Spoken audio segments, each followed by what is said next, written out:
Ah, j'ai ri comme un Africain qui est en pleine émancipation et qui est en train de se dire, enfin, ouf, donc un ouf de soulagement. Parce qu'on a tellement souffert, on a tellement été malmenés, maltraités, traités comme des animaux, les amis.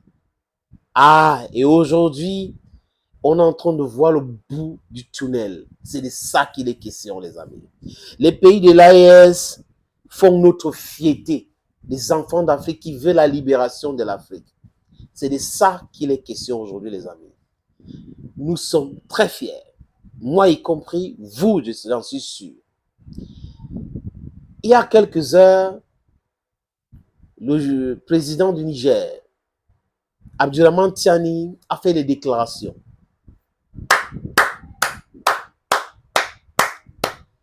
Qu'est-ce que Abdurrahman Tiani parle? Il parle de sortir complètement de la colonisation, dont la décolonisation est actée. Il faut sortir complètement de cela. Et il répète, l'Afrique ne doit pas être une vache à lait de la France. La France a 66 millions d'habitants. L'Afrique compte 1 milliard et plus. Du moins, restons dans la zone France CFA. 14 pays d'à peu près 140 millions de personnes. Et la France a une dette de près de 2600 milliards d'euros de dette. Milliards de dettes. Et ces pays-là, ces 14 pays dans la zone France CFA ont à peu près 800 milliards de dettes. La France qui est surendettée, c'est cette France qui prétend aider les pays africains. Bon, réveillons-nous. De qui se moque-t-on? La France a subi la désindustrialisation parce que la plupart des sociétés en France aujourd'hui sont en Chine pour des questions de main-d'œuvre. C'est des choses basiques en économie pour comprendre, les amis. On n'a pas besoin d'un doctorat pour comprendre tout ce que j'explique là. Simple ABC in economics to understand. Là où il y a la main-d'œuvre, là où la main-d'œuvre est moins chère, c'est là où on implante les sociétés. Là où il y a de l'énergie, on implante la société.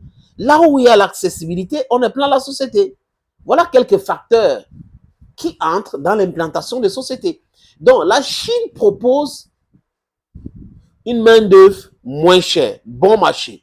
Les Européens, plus cher. Conséquent, la plupart des patrons français ont fait quoi? Ont délocalisé de l'industrie.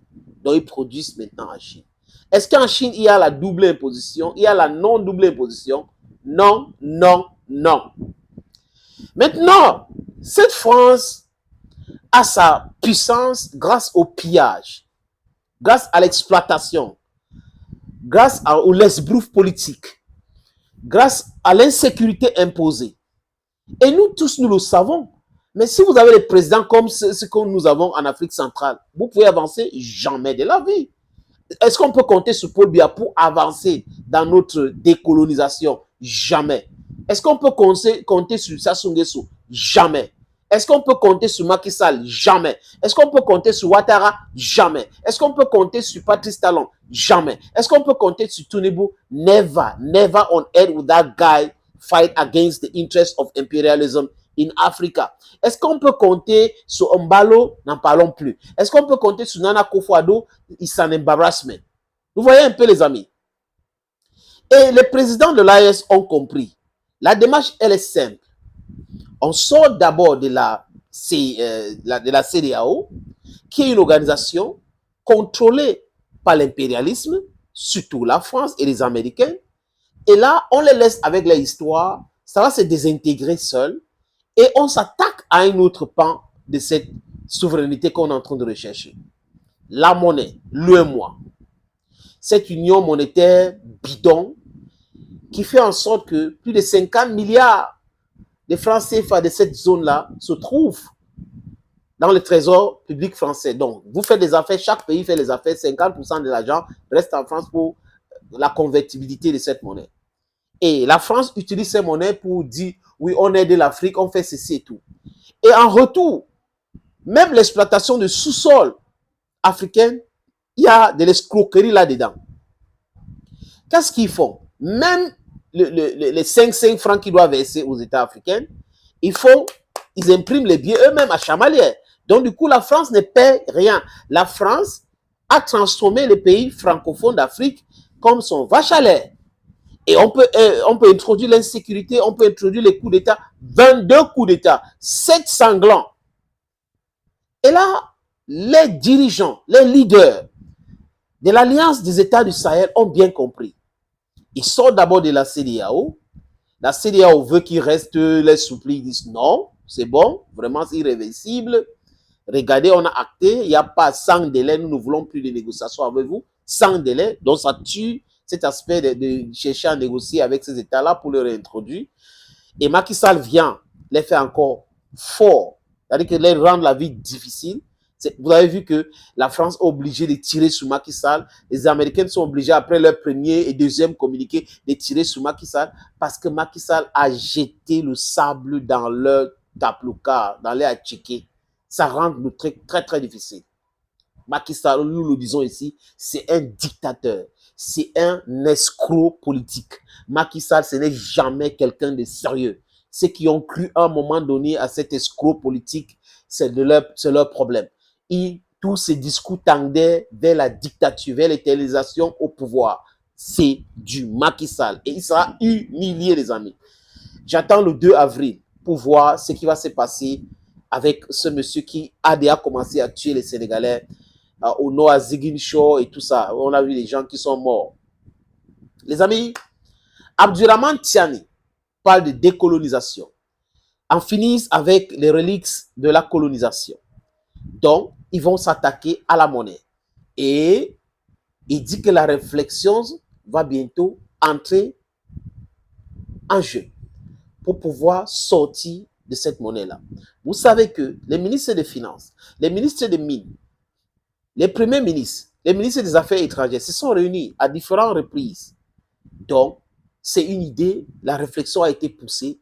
Et quand vous écoutez, vous entendez aujourd'hui Abdurrahman Tiani vous parler de ça, sachez les amis que ce n'est pas très loin l'annonce de sortie de pays de l'AES dans cette zone de l'UEMOA.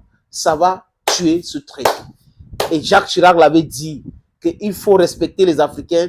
On a tellement pris des choses chez eux. Il faut les donner un peu. Parce que si on ne fait pas ça, le jour où ils vont prendre conscience, la France va devenir même 30e puissance. C'est de ça qu'il est. C'est ça qui est en train d'arriver à cette France orgueilleuse, à cette France avec des leaders de l'imposture, de l'imposteurs qui disent qu'ils sont des dirigeants, des gens.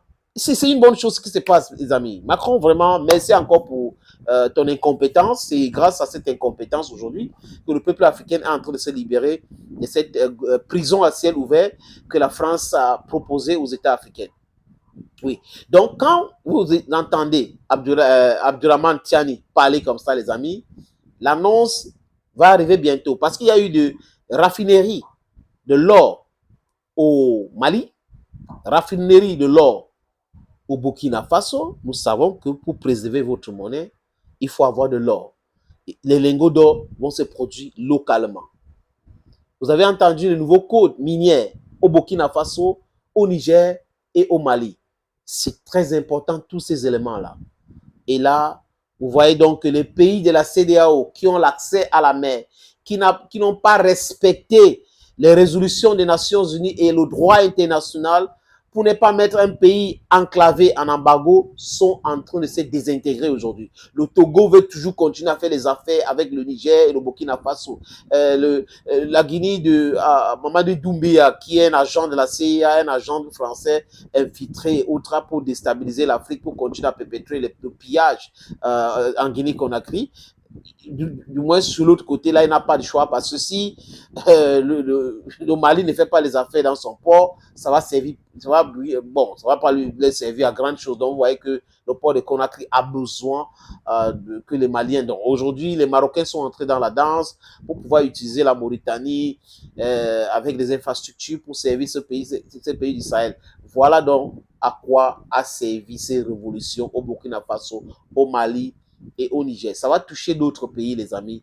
Et ceux qui nous écoutent là, qui sont des dirigeants dirigés, doivent cesser d'être comme ça et ils doivent entrer là dans le combat de la libération ou de la décolonisation. C'est de ça qu'il est question. Thank you, friends. Thank you again. Bye bye.